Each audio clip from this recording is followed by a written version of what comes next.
Boa tarde, amigos. JLB here. I mean, greetings, viewers. That's what I meant to say. Well, I actually meant to speak a little bit in Portuguese because of the film we're going to be discussing today. And that film is one of the first compilation films of what a good friend of mine by the name of Joe the Disney Guy calls the wartime era of Disney. And that film is Saludos Amigos.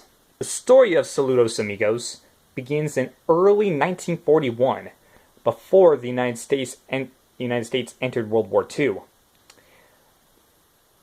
The United States Department of State commissioned Walt Disney to go on a goodwill tour of South America that was intended to lead to a movie to be shown in the U.S.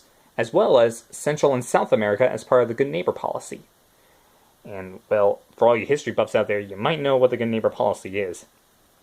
It basically meant that the United States wanted to spread goodwill towards our neighbors in the South.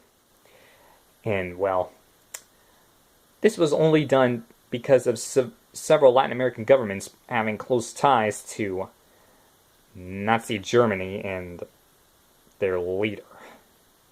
Definitely wanted to go on this tour because it would kind of ease off some of the tensions that had been going on in the studio due to about 3 financial failures: Pinocchio, Fantasia, and Bambi.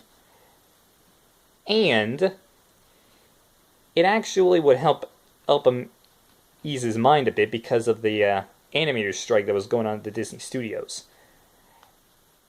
I'm not going to go into great detail about the strike, but I will say that Walt definitely took this tour over having to face people on the picket line of this animator strike.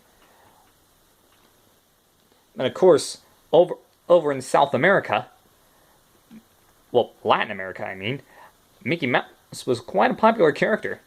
In fact, when Walt and his team made it to South America, all the schools in the area closed just so the students could meet the creator Mickey Mouse. I kind of wish that schools in our neck of the woods actually closed because of good reasons like that. Now, the team that went with Walt included 20 composers, artists, and technicians, so that way they could tour around South America, well, mainly Brazil and Argentina, but they also went to Chile and Peru. And this was actually this tour was to inspire ideas for the film that was being created. But Walt decided that if all they can create is shorts based on what they see on the tour, Walt thought, why not put all these shorts together into one film? And that's basically how Saludos Amigos became the compilation film that we know today. Now, the film segments, they pretty much go all over South America for this. In the first segment, called Lake Titicaca, Donald Duck actually visits the lake, meets some locals, and he actually gets to meet one of the more common animals in the mountains of South America, the llama. The next segment after that involves a little airplane by the name of Pedro, who has to fly the mail all across South America from Aconcagua to, let's see, where... Well, from Santiago...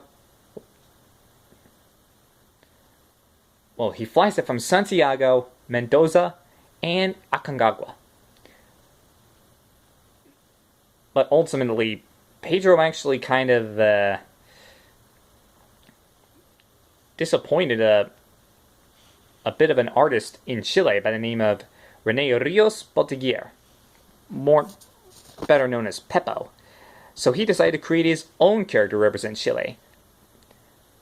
And it became one of the most famous Latin American comic magazines, Condorito. The stories about a little condor of the same name. The next segment that follows Pedro is El Gacho Goofy. Now, basically, Goofy is an American cowboy in this segment, and he ends up getting taken to the Argentinian Pampas to learn the way of the native gaucho, which is the South American cowboy. And And after that, it comes to Watercolor of Brazil. Or in Portugal, it's called Aquarela do Brasil. It's the finale of the film, where Donald meets a character who he has a bit of a connection with. A fellow by the name of José Carioca from Rio de Janeiro. This is basically going to lay the grounds for a future film we're going to be talking about later on the show. But while on the tour, Walt and his artists, they actually got inspiration from several Latin American traditions that they saw or actually participated in, including the samba. And a couple of the tunes they used were Brazil and Tico Tico no Fuba. I have no idea what that translates to, but regardless, it made it to the film. And on August 24th, 1942, Saludos Amigos premiered in Rio de Janeiro instead of the US. It wouldn't premiere in the US until February 6th of 1943. So basically a year and a few months after its premiere in Rio de Janeiro.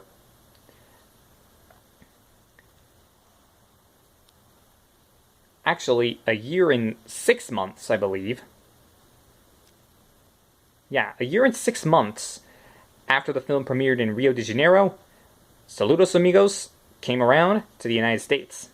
Now, personally, I haven't seen Saludos Amigos, but I have heard that it's pretty much a pretty good film for its time. Plus, I think it would actually be a good film for Spanish teachers, or history teachers, I believe, to show their students if they're studying about either Latin America or South America.